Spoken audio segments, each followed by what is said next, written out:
We've been so fortunate by the accident of birth to be Americans. And having had that good fortune, our primary duty is to make sure that this country survives and that we stay free. I didn't think I'd done anything extraordinary. I felt this is what a soldier's supposed to do, and I still feel that way. I'm the one that gets to talk about what happened. I get all the glory. There's 3 grieving mothers still, whose sons were every bit as brave. This medal's not mine. It belongs to those kids who never grew up to be grandfathers. And I just hold it in trust. In 1861, as the bitter struggle of the Civil War escalated, President Abraham Lincoln signed into law the creation of an award recognizing servicemen who would most distinguish themselves by their gallantry in action. Any nation, said the president, that does not honor its heroes will not long endure. At first, the Medal of Honor was intended only for Navy personnel, but soon after, a similar decoration was established for the Army.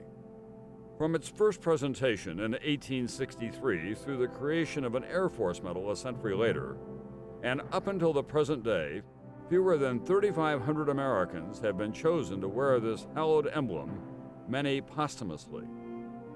But the medal's rarity stands in stark contrast to its meaning. For common to each of the 40 million Americans who have faced combat for their country is the capacity for selflessness and service to others that is most nobly embodied in this, our nation's highest military honor. I was born and raised in Kansas, and my dad was a farmer, and of course my mother was a farmer's wife. Daddy focused on instilling in us a need to work and work hard. Mother instilled a spiritual dimension in all of us. And together they both instilled and repeated the need to serve. Everyone in my family had done it in the past. 2 of my older brothers were already in the Navy. My uncle took me down to Fort Campbell, Kentucky, and we watched a parachute drop. And at the age of 9 years old, I looked up and I seen those boys coming out of those airplanes, and I said, that's me. When Pearl Harbor happened and the other people around me were going to war, I felt that it was not only my duty but my privilege to serve the country. And I got the papers and everything, but when I came home with them, my parents wouldn't sign them because I was only 17. My mother cried, my father cried because I was joining the Marine Corps. They said, you're gonna die, you're gonna die. I said, no, not me, not me. You know, when I enlisted, I never thought I'd be going to Vietnam. Didn't know where Vietnam was. I didn't even know where the ships were headed. I knew there had to be going that many ships and that many troops were going to battle somewhere. We had been warned about the problem of Okinawa. The night before, we were told that the entire 1st Marine Division was expendable. That means that we're going to lose everybody. They said, your probability of getting hit tonight is 100%. So prepare yourselves. Although a lot of medics weren't sent into combat, I always knew I would. It's one of those things you just know. First time I've ever prayed in my life, and I figured if every time I need help, this is when it is. And then all hell broke out. They started firing right from the left to right behind us. We were trapped ourselves, and the only way we could get out was fight our way out. I was headed to getting away from the damned anti-aircraft when I found a whole bunch of dive bombers trying to get together, and they were scattered all over the sky. It seems that A Company was the bait, and we walked into an ambush. The Vietnamese were dug in. They were in spider holes, they were in hooches, they were in trees, they were everywhere. We just moved up against terrible odds as best we could because we knew the only way we could stop all of this was to get to the top. when things get really, really rough, and there's a whole lot of explosions going around you, and bombs bursting in the air, and rifle, machine gun fire, all of that coming at you at one time, no one's exempt from fear. You're so afraid you hurt, and then you get calloused. You're laying there, you're thinking, this is it. You're facing old man death right in the face. All I really wanted at that point was get out there and take care of my men because I was going to die anyway. War is horrifying. It's not glorifying. You tend to think that you're really invincible out there, and all of a sudden I get hit, and I said, "Gee, this can't be happening to me." And I can remember seeing red and saying a prayer, hoping I wasn't blind. I couldn't see. I'm a 19-year-old medic, and then by that time, I'd seen I don't know how many people get killed, how many people I'd held in my arms, how many IVs I'd given to somebody. I knew their families, you know, I knew their wives, I knew their girlfriends, I knew they had children, and I was going to get them back to their wives. You know, they were going home. We were going home. So it happened. I felt something had to be done. I didn't even think about it, just did it. They said I just grabbed my M16 and some grenades and went running up into everything. I ran out, picked up Captain Gormley in my arms and brought him back. I asked the men above to give me the strength to carry all three of my brothers at one time. I made a decision to make a wheels-up landing, crash landing, close enough to his airplane and pull him out of the cockpit.